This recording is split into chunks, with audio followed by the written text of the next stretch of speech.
আসসালামু আলাইকুম ওয়া রাহমাতুল্লাহি ওয়া বারাকাতুহু। ওয়া ইন তাউদ্দু নি'মাতাল্লাহি লা তুহসুহা। সাদাকাল্লাহুল আযীম।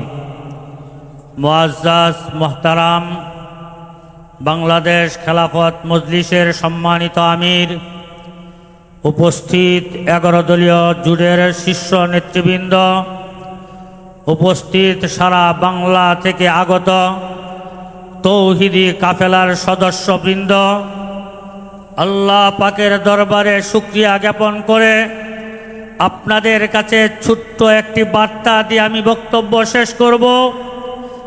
আমরা আজকে যে আন্দোলনে মাঠে এসেছি, এই আন্দোলনে আসার কোনো কথা ছিল না।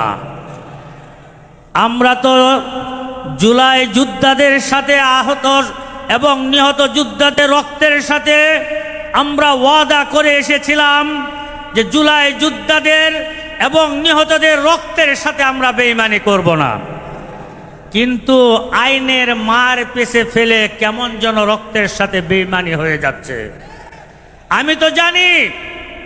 আমি জানি বাংলাদেশে যদি সবচেয়ে বেশি জনপ্রিয় রাষ্ট্রপতি, দেশপ্রেমিক রাষ্ট্রপতি থেকে থাকেন, তিনি হলেন শহীদ জিয়াউর রহমান। আমি এটাও ভালো করে জানি বাংলাদেশের সবচেয়ে জনপ্রিয় প্রধানমন্ত্রী, দেশপ্রেমিক প্রধানমন্ত্রী থেকে থাকেন, তিনি হলেন মরহুম বেগম খালেদা জিয়া। সেই জিয়াউর রহমান সাহেবের সন্তান, সেই বেগম জিয়ার সন্তান বর্তমান প্রধানমন্ত্রী। তিনি তার মা বাবা যেমন আদর্শবান ছিলেন, জনগণের সাথে তাদের ওয়াদা ছিল, জনগণ বান্ধব নেতা ছিলেন, বর্তমান প্রধানমন্ত্রীও তেমনটাই হবেন। আমি প্রধানমন্ত্রীকে বলবো, আপনি যে আপনার মতো শান্ত শিষ্ট, আপনার মতো একজন জনপ্রিয় নেতা প্রধানমন্ত্রী আমরা এর আগে পাই নাই। এমনকি আমাদের বিরোধী দলীয় নেতা আছেন, তার মতো বিরোধী দলীয় নম্র নেতা আমরা সংসদে পাই নাই।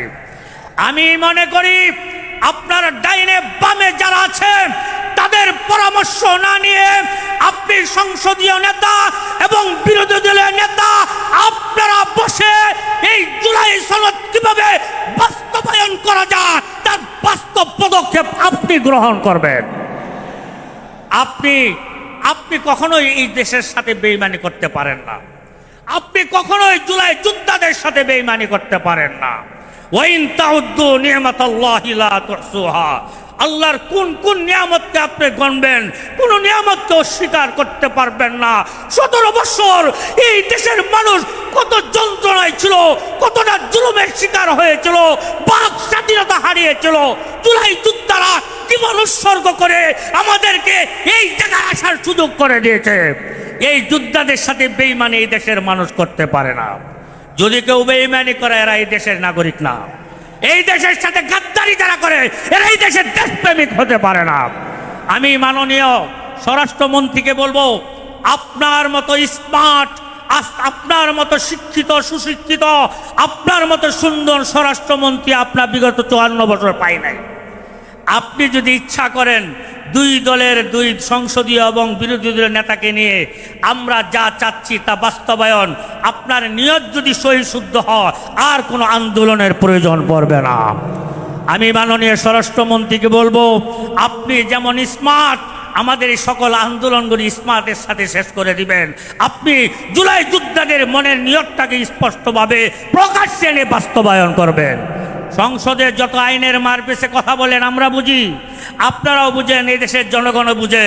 আইনের মারপেচ আমরা দেখতে চাই না, আমরা বাস্তবায়ন দেখতে